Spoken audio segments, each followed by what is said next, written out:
Aesop's Fables, number 30. The Country Mouse and the Town Mouse. Once upon a time, a country mouse, who had a friend in town, invited him to pay a visit in the country for old acquaintance' sake. After the invitation was accepted, the country mouse, though plain, coarse, and somewhat frugal, opened his heart and pantry to honour his old friend and to show him proper hospitality. There was not a morsel which he had carefully stored that he did not bring forth out of its larder: peas and barley, cheese, parings, and nuts, with the hope that the quantity would make up for what he feared was wanting in quality to suit the taste of his elegant guest. In turn, the town mouse condescended to nibble a little here and there in a dainty manner, while the host sat munching a blade of barley straw. In their after-dinner chat, the town mouse said to the country mouse, "How is it, my good friend, that you can endure this boring and crude life? You live like a toad in a hole. You can't really prefer these solitary rocks and woods to streets teeming with carriages and people. Upon my word of honour, you are wasting your time in such a miserable existence. You must make the most of your life while it lasts. As you know, a mouse does not live forever, so come with me this very night. I'll show you all around the town and what life's about." Overcome by his friend's fine words and polished manner, the country mouse agreed, and they set out together on their journey to the town.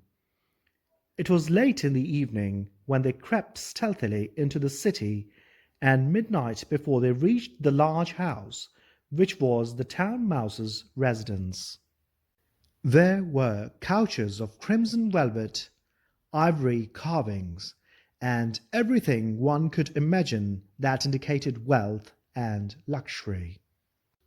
On the table were the remains of a splendid banquet from all the choicest shops ransacked the day before, to make sure that the guests already departed would be satisfied.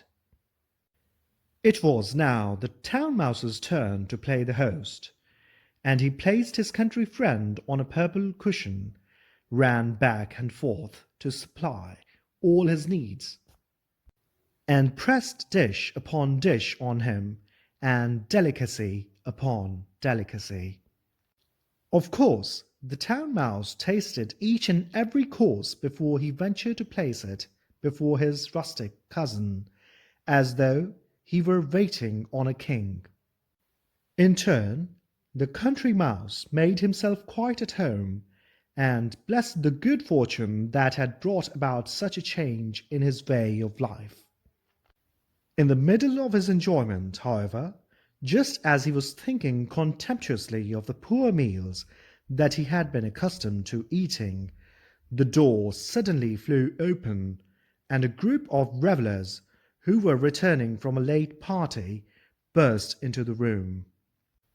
The frightened friends jumped from the table and hid themselves in the very first corner they could reach. No sooner did they dare creep out again than the barking of the dogs drove them back with even greater terror than before. Gradually, when things seemed quiet, the country mouse crept out from his hiding place and whispered good-bye to his elegant friend. "This fine mode of living may be all right for those who like it," he said, "but I'd rather have a crust in peace and safety than all your fine things in the midst of such alarm and terror."